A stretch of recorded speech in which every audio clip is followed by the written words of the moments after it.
จัดปุ๊บติดต่อ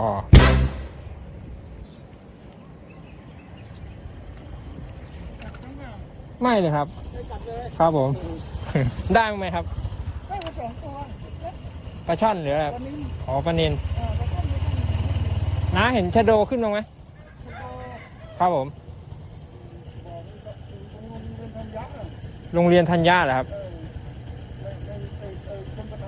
ไอคลองติดริมถนนไหมอ๋อครับผมตรงนั้นมีเหรอครับครับผมขอบคุณครับหมานๆครับนะ